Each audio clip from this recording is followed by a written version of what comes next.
Perkenalkan, nama saya Janter Rebelitawea. Saya dari kelas 3A. Di sini saya akan menjelaskan tentang hukum pajak, yaitu pertemuan 9 sampai pertemuan 15. Yang pertama yaitu penegakan hukum di bidang perpajakan. Penegakan di bidang hukum perpajakan yaitu ada 3: penegakan hukum tata usaha negara, penegakan hukum perdata, penegakan hukum pidana.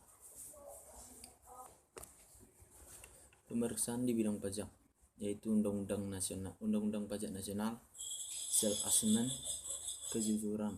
Fiskus diberikan kewenangan untuk melakukan pemeriksaan terhadap kebenaran dari surat pemberitahuan tahunan atau SPT dari BPJS.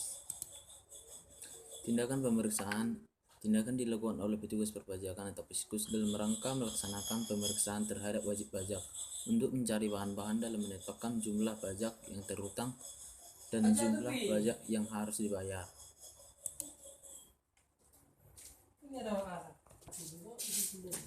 Tujuan pemeriksaan yaitu untuk memperoleh atau mengumpulkan bahan-bahan yang dijadikan dasar untuk menerbitkan surat ketetapan pajak, surat ketetapan pajak tambahan, surat pemberitahuan, surat keputusan kelebihan pembayaran pajak, dan lain-lain yang berhubungan dengan administrasi perpajakan. Wajib pajak yang diperiksa harus yaitu 1. Memperlihatkan dan meminjamkan pembukuan atau catatan dokumen yang menjadi dasarnya atau dokumen lain yang berhubungan dengan kegiatan usaha atau pekerjaan BPN wajib pajak. Yang kedua, memberi kesempatan untuk memasuki tempat atau ruangan yang dipandang perlu dan memberi bantuan guna kelancaran pemeriksaan. Yang ketiga yaitu memberi keterangan yang diperlukan. Pelimpahan wewenang melakukan pemeriksaan pajak dari Dirjen Pajak kepada Direktur Pemeriksaan Pajak dan Kepala Unit Pemeriksaan Penyediaan Pajak. Ruang lingkup dan tata cara pemeriksaan. Yang pertama itu memeriksa buku-buku, catatan-catatan, bukti-bukti pembukuan dan dokumen-dokumen pendukung lainnya.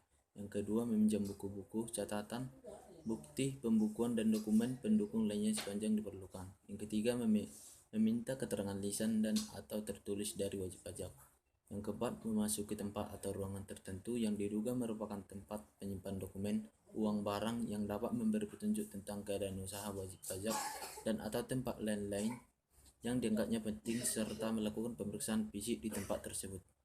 Yang kelima, melakukan penyegelan atau tempat atau ruangan tersebut apabila wajib pajak atau wakil dan kuasanya tidak memberikan kesempatan untuk memasuki tempat atau ruangan dimaksud atau tidak ada tempat pada saat pemeriksaan dilakukan. Yang keenam yaitu meminta keterangan dan atau bukti-bukti yang diperlukan dari pihak ketiga yang mempunyai gabungan dengan wajib pajak yang diperiksa.